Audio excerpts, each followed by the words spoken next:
for everyone here today, this morning. I'm pleased to announce that we have a new airline coming to serve Milwaukee, building on some of the momentum that we've had.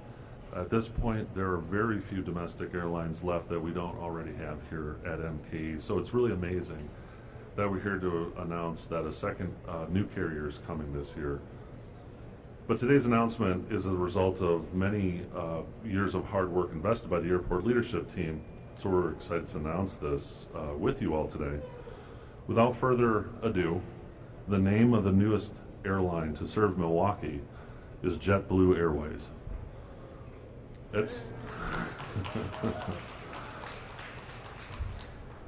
again, JetBlue is one of the largest airlines now already serving Milwaukee, and I'd like to recognize Pat Rowe, and the Director of Air Service Development here, who played, great job, Pat, who played a key role in bringing JetBlue here to Milwaukee.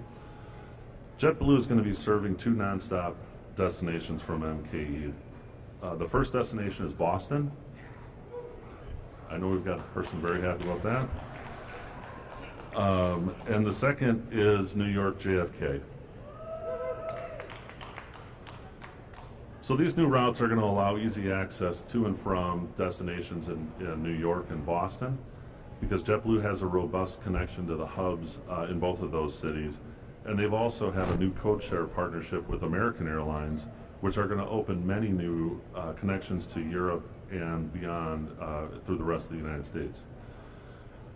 We know that a lot of Wisconsinites travel frequently to Boston and New York, so these flights are going to provide more opportunities to connect with friends, family, and business partners in the northeast part of the United States. For the new nonstop flights to Boston and JFK, this really combines JetBlue's award-winning service with free Wi-Fi and in-flight entertainment, and will be a fantastic opportunity for passengers traveling to and from Milwaukee. Right now, flight schedules, aircraft type, and launch date are yet to be determined, and it'll probably be announced a little bit later this year. But the planned operations is to start in the second quarter of 2022. So we do know that. So in closing, I just want to say to JetBlue, congratulations on making the decision to come to Milwaukee. We look forward to you being here. We look forward to our residents and the residents of the Northeast being able to connect and come to Milwaukee and view our beautiful city here. So we're incredibly excited and pleased for this announcement. And that concludes our announcement. Thanks everyone for coming.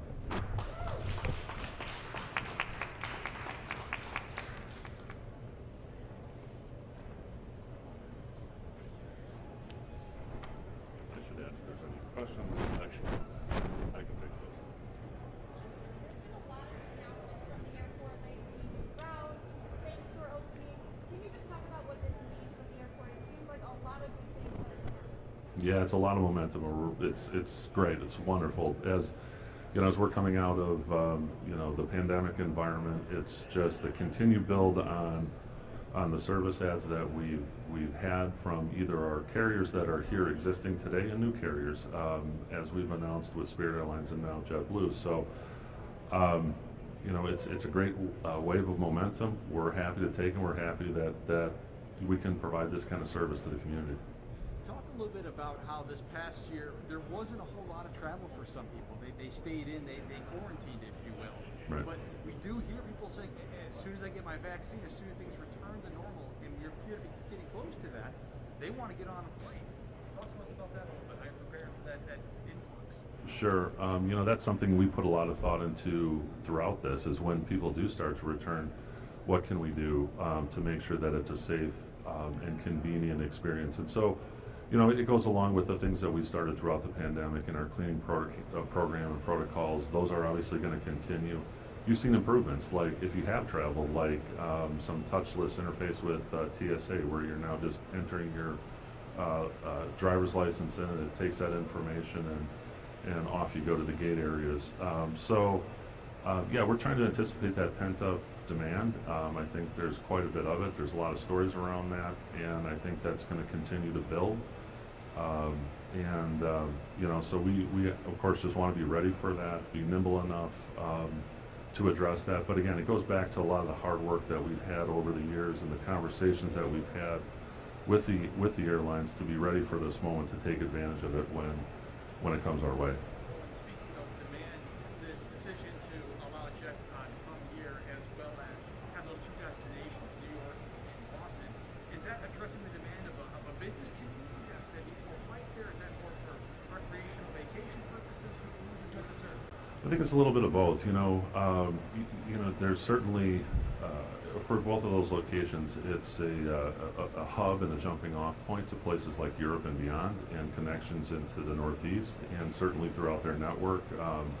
For those of you who know JetBlue, they're predominantly a East Coast Atlantic side of the United States provider into the Caribbean. So there's a lot of options there to connect, but it certainly does allow for business connections. And I think the timing of that sounds right. If you think about the second quarter of next year and some of the things that you hear from the business community and travel budgets and things like that, it makes a lot of sense for that timing. Do you expect that they'll expand upon those two routes? I hope so.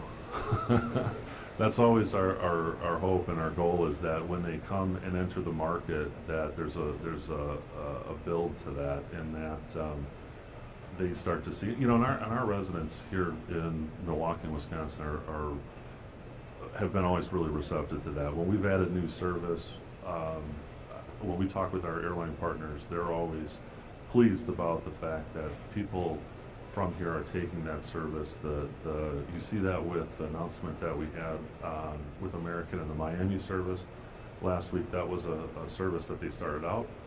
People use the service.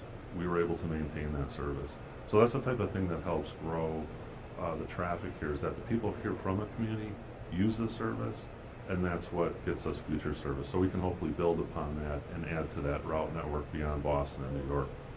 Talk to me a little bit about the pitch to get them to come here and invest in your airport. Was this something where you approached them and said, hey, we'd like you guys to consider Milwaukee, or did they come to you and say, hey, do you have any spots for us? It's a back and forth. It's a long-term relationship establishment that we work towards, and that's the work that Pat Rowe and her team does largely, is stay in constant communication with the airlines and new carriers who may not be as familiar. Some of the carriers are already here. They know Milwaukee. They kind of know what to expect.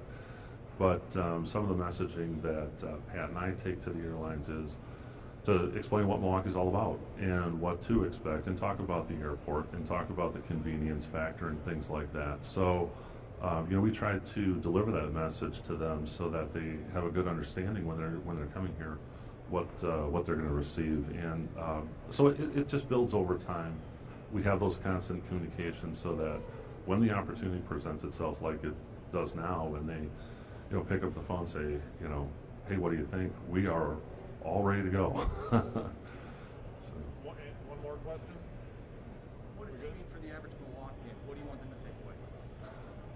That this is just more service offerings. That this is this helps provide more direct connections to destinations, and it provides a bit of fare competition, which is always good for the traveler and for the community.